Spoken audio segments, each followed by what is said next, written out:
पता नहीं धूप आ रहा है कि आ रही है।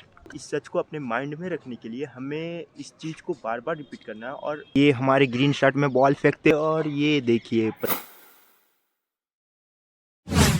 हेलो गाइस, अस्सलाम वालेकुम, welcome to my new video. जैसा कि आप लोगों को पता होगा कि बहुत दिनों से मैंने अपना वीडियो अपलोड नहीं करा है, लेकिन आज मैं वीडियो अपलोड करने के लिए सोच रखा हूँ और इसके पीछे का एक जेन्युइन रीज़न है। वो रीज़न है कि मैं इस व्लॉग के थ्रू फ़लस्तीन के भाई-बहनों के लिए दुआ करूँगा और इसमें दिखाऊँगा कि मैं उनके लिए दुआ कर रहा हूँ।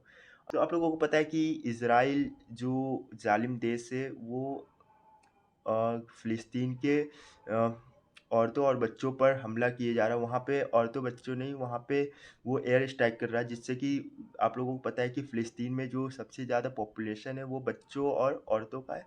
तो वो लोग ज़्यादा इंजर हो रहे हैं और हज़ारों से ज़्यादा बच्चे और औरतें उसमें इंतकाल हो चुके हैं, उसमें शहीद हो चुके हैं। तो सबसे पहले अभी रात के 4 बज रहे हैं। मैं 4 बजे इसलिए उठा हूँ ताकि मैं तहज्जुद पढ़ पाऊँ। तो रात के 4 बज रहे हैं और सबसे पहले हम तहज्जुद से शुरुआत करते हैं और तहज्जुद पढ़ कर के अपने फ़िलिस्तीन भाई-बहनों के लिए दुआ करते हैं।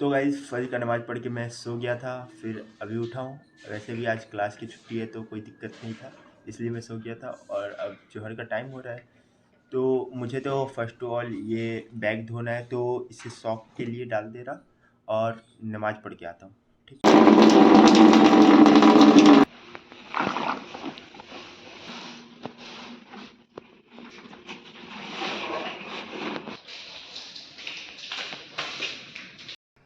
तो गाइस मैंने बैग धो डाले हैं।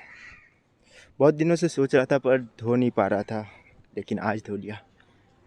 यहाँ डाल देते हैं, यहाँ पे धूप अच्छी आ रही है। नहीं आ रहा है भाई, बिहारियों को बड़ा बड़ा सीन क्रिएट हो जाता है यार, दिल्ली में आके रहना। आ रही है और आ रहा है में डिफरेंस क्रिएट करने में। पता नहीं धूप आ रहा है कि आ रही है, कमेंट डाउन करो भाई आ रहा है कि आ रही है। इधर से धूप आ रहा है, आ रही है। तो गाइस अभी मैंने खाना भी खा लिया, नमाज़ भी पढ़ लिया और बैग भी धो लिया, तो सारे बेसिक जो काम थे वो कर लिया मैंने। तो गाइस अभी मैं आपको फ़िलिस्तीन का सिचुएशन थोड़े एक्सप्लेन करने की कोशिश करूँगा। पर क्यों क्यों हमें फ़िलिस्तीन की सिचुएशन का बात करना है? क्योंकि पिछले 9-10 दिनों से गाज़ा में नरसंहार हो रहे हैं और 60-70 सालों से फ़िलिस्तीनियों के साथ उनकी पे जो जुल्म हो रहे हैं, तो उस पर उससे लोग मतलब जान चुके हैं, फिर भी हमें क्यों फ़िलिस्तीन पे बात करना है? तो उसका मेन रीज़न है कि जब हम किसी चीज़ को रिपीट करते हैं तो वो हमारे माइंड में हमेशा रहता है और ये एक ऐसा सच है जिसको हमारे माइंड में रखना बहुत ज़रूरी है। तो इस सच को अपने माइंड में रखने के लिए हमें इस चीज़ को बार-बार रिपीट करना है और अपने जनरेशन में भी इसे स्प्रेड करना है, आने वाली जनरेशन में, कि ये एक सच था और इसके खिलाफ हम लोग आवाज़ सिर्फ उठा पाए हैं और एक्शन नहीं ले पाए, ये हमारी बदनसीबी है। तो ये हम खुद रिपीट करें इस चीज़ को और इसे चीज़ को रियलाइज़ करने की कोशिश करें। ख़ैर स्टोरी पे आते हैं। तो हम फ़िलिस्तीन के सिचुएशन को एक रियल लाइफ़ में इमेजिन करके देखते हैं। जैसे कि मान लो आप किसी गाँव में रहते हो, उस गाँव में एक मुखिया हो, ठीक? मुखिया पावरफुल हो और उस पावर के दम पे वो मुखिया बन गया है, ठीक? लेकिन उसका जो पावर है वो आपके घर और आपके आस-पड़ोस के घरों पे नहीं चलता है। तो वो मुखिया चाहता है कि आपके आसपास के जो जितने भी घर हैं उस पे उनका जो शक्ति है, शक्ति का प्रभाव बना रहे। तो इस प्रभाव को बनाए रखने के लिए वो आपके घर में एक शगुफ़ा छोड़ता है, जो बाहर से एक प्रताड़ित इंसान को ला कर के आपके घर के एक कमरे में अपने ताकत के दम पे ला कर के रख देता है। ख़ैर अभी अज़ान हो रही है। जो है, हाँ, जो मुखिया है वो आपके घर में एक बाहर से इंसान को ला कर के रख देता है आपके घर के एक कमरे में। अब आप देखते हैं कि मकान तो आपका है, लेकिन आपके घर के कमरे में बाहर से आए हुए लोग रहने लगे एक कमरे में, तो आप इसके खिलाफ आवाज़ उठाते हो। लेकिन क्या होता है कि मुखिया अपनी ताकत के दम पे आपका आपको दबा देता है और आपकी 2-3 और कमरों में बाहर से आए हुए लोगों को दे देता है।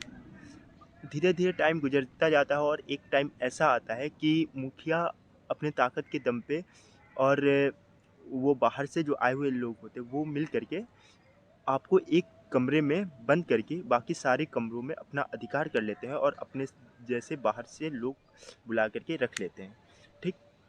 फिर क्या होता है कि आप एक कमरे में कैद होते हो और कैद होने पे हर जैसे कि हर फैमिली का एक के हेड होता है, तो आपका भी फैमिली का हेड अपने घर अपने मकान पे अपना मकान अपने लेने के लिए आवाज़ उठाता है और आवाज़ उठा करके उस पर कार्रवाई करता है।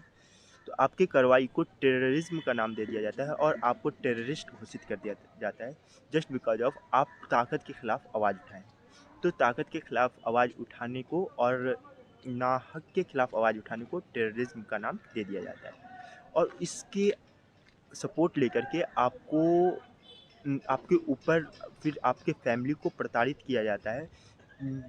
इतना प्रताड़ित कर दिया जाता है कि आप या तो वो कमरा छोड़ करके पूरे मकान से बाहर हो जाएं या तो उस मकान में इस तरह से रहें कि आप उनके खिलाफ कुछ आवाज़ ही नहीं कर पाएँ।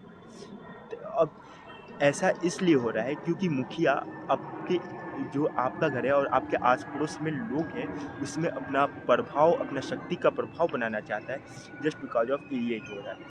तो यहाँ पे मैं आपको एक्सप्लेन कर दूँ कि जो मुखिया है वो अमेरिका है और जो बाहर से आए हुए लोग हैं वो इसराइली हैं और जो आप हैं और आपकी फैमिली है वो फ़िलिस्तीन है। तो आप फ़िलिस्तीन हैं, आप हक हैं, हक बरकरार रहना चाहिए। हाँ, तो कुछ काम है वो करते हैं, बाकी देखते हैं आज दिन कैसे गुजर रहा है। इंशाल्लाह अच्छा ही गुजरेगा, वैसे छुट्टी चल रही है तो जैसा भी गुजरे अच्छा गुजरेगा।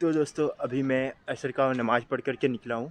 तो असर में और जोहर में मैंने नफिल पढ़ा था और नफिल पढ़ के फ़िलिस्तीनी भाई बहनों के लिए दुआ किया था और उसी के लिए नफिल पढ़ा था। पर आप लोग सोच रहे होंगे कि मैं ये सारी चीज़ें बता क्यों रहा हूँ, क्यों वीडियो शूट कर रहा हूँ इस चीज़ को लेकर के, इसे बता क्यों रहा। काफ़ी लोग अगर निगेटिव भी सोच सकते हैं इस बारे में, लेकिन मेरा पॉइंट ऑफ व्यू है कि अगर ये वीडियो मैं बनाता हूँ और यूट्यूब पे अपलोड करता हूँ तो जब जब मैं वीडियो देखूँगा इन फ्यूचर तो मुझे ये दिन याद आएंगे कि इस टाइम पे हमारे फ़िलिस्तीन भाई बहनों के लिए उनके साथ क्या क्या जुल्म किया गया। ठीक। तो ये सारी चीज़ें वीडियो के जब मैं देखूँगा तो वो हमारे माइंड में आएंगे या जितने भी लोग वीडियो देखेंगे तो वो आएगा। दूसरी चीज़ है कि जो भी हम दुआ कर रहे हैं उनके लिए वो क्यों बताए, मैं क्यों बता रहा आप लोगों से शेयर क्यों कर रहा, क्योंकि शेयर करने के पीछे ये रीज़न है कि तो रोज़ डेली का डेली हम लोग तो ये अपलोड करते रहते हैं कि फ्री पैलेस्टीन सपोर्ट पैलेस्टीन, लेकिन ये तो ज़रूरी है ही कि आप सोशल मीडिया पे कैंपेन करें, मार्च निकालें, लेकिन उससे ज़्यादा ज़रूरी है कि हम उनके लिए दुआ करें, क्योंकि जब हम दुआ करते हैं तो हम उनसे कनेक्ट कर पाते हैं। और मैं आज दुआ कर पा रहा हूँ इसी बहाने, तो मैं दुआ कर पा रहा हूँ उनके लिए और दुआ कर पा रहा हूँ।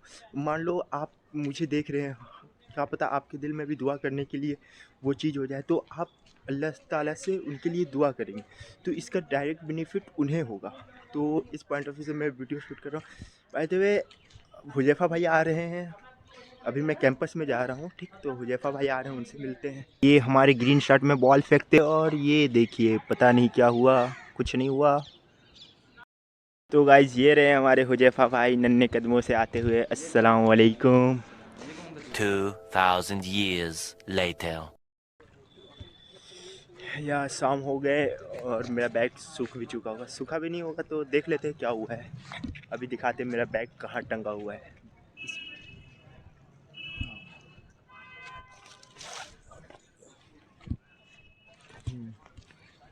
अभी सूखा नहीं है, कल सूखेगा। बाकी बाकी मेरे कपड़े टंगे हुए हैं बालकनी में, उससे उठाना है, उसे उठा करके इस व्लॉग का अंत करते हैं, मतलब ख़त्म करते हैं।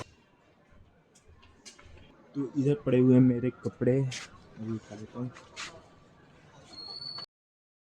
तो गाइज इस तरह से आज का दिन ख़त्म हो गया। मिलते हैं एक अगले ब्लॉग में, तब तक के लिए बने रहिए। और हाँ, फ़लस्तीन के लिए हमेशा दुआ करते रहिए, क्योंकि दुआ बहुत बड़ी ताकत है।